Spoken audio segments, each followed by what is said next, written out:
Like most major tours, it's a big production. They're traveling with 4 tractor trailer trucks full of equipment and his largest stage show ever, including a full horn section and backup singers. Now, we've been dropping in since early January, so you're going to see Billy, his band, and the crew in a variety of settings, backstage, rehearsing, and just hanging out. These are rehearsals on a soundstage in Manhattan. What happens is we're going to go to the first gig, which is up in Providence, and we're going to have rehearsals in the Coliseum itself because the room is big and it's going to have a different sound and the stage will be set up. Those are production rehearsals, like dress rehearsals. And so it's a couple of months that goes into it. For a person going to a show, it just seems like you get up on stage and sing, but obviously that's not what happens. No, there's, you have to look at, I've got 9, 10 albums out now. You have to condense that material down into a show. You can't do every song you've ever written, so you start looking at, okay, what songs are we going to do? Then you figure out what the instrumentation is going to be, what kind of, how you're going to augment the basic group, which is why we have the horns, the singers. You audition people. Then there's pre-rehearsal rehearsals, which is the Mark Rivera, our sax player, who works with the horn section before we even come in, works with the singers to get their parts. Then there's, you know, agents and pre-production planning. Steve Cohen starts planning, you know, they build stages, they have designs, blueprints. Then you start having your first rehearsals when you're just kind of relearning all the songs which you haven't done. It's not just like getting back on a pair of skis and going downhill. You have to, there's so many words to remember and arrangements and beginnings and endings. I don't know if a lot of people know, too. On a record, a lot of times there's a fade. The song just fades out. I'm keeping the faith, oh yeah, keeping the faith, oh yeah. Now, live, you can't do that. You have to have an ending, and sometimes they're stupid.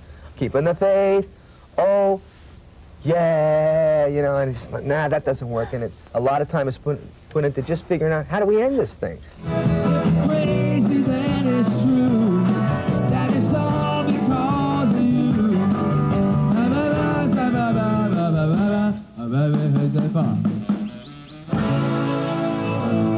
Little girl. Welcome to our load-in here.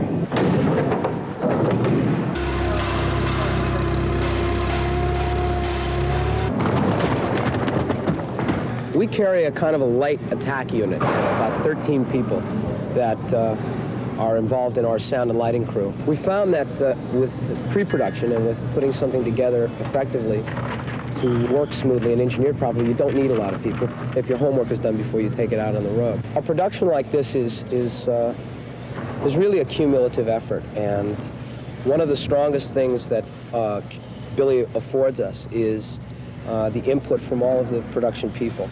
He likes to hear about it. Ready? Ready! Ready on the right? Ready on the left? Going up.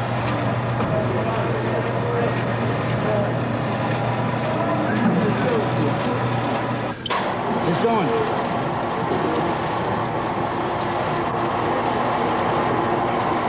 Why don't you check out the moles, 61, 62, 63, and 64. Stuff that'll really confuse those kids. Yeah, really. Yeah.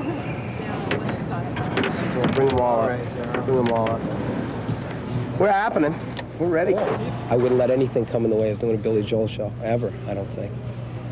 Bob Dylan reached a point where he said he wasn't going to do his old stuff anymore. He was not going to do Blowin' in the Wind. He was not going to do those kind of things.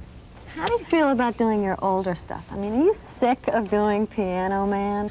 Oh, well, here's what, the last tour we did, the Nylon Curtain tour, we didn't do Piano Man for the first half of the tour. I was kind of tired of it. I don't want to do Piano Man. I don't want to do it. No. And everybody's going, you're crazy. You got to do Piano Man. No, no, no, no, no. And I kind of felt guilty halfway through the tour. I said, you know, I really think we should do that song.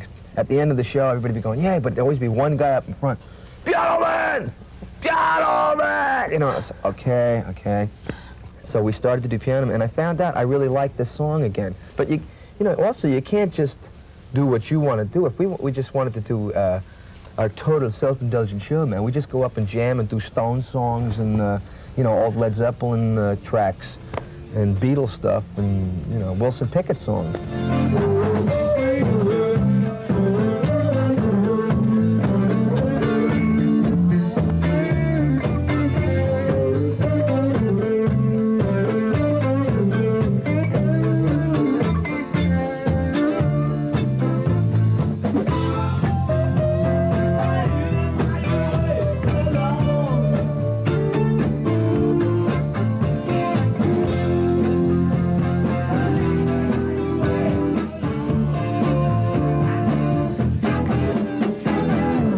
rehearsing is kind of a drag because there's no audience, and you know, it's like first day of school when everybody gets together for rehearsal. Yay! And then when it's the second day of school, oh, you know, yeah, I'm in school.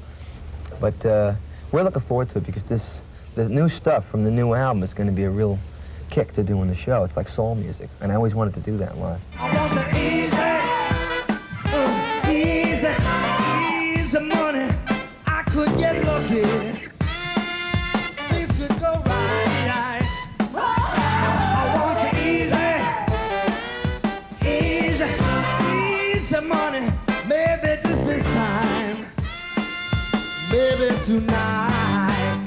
Easy money.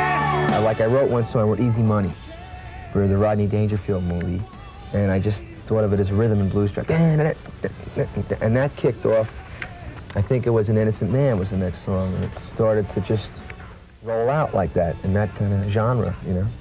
It's kind of, it's a romantic album, you know, the character in the album. It's not all, you know, autobiographical. Everybody thinks it's autobiographical. This was the character I decided to follow through with on this record. Billy, I don't buy that. It's true. How can you say that with songs like For the Longest Time, with songs like Christy Lee on there? Christy Lee isn't autobiographical. It's about a saxophone player and a girl who's a real vamp. And she breaks the guy's heart. I mean, that's just a story I made up.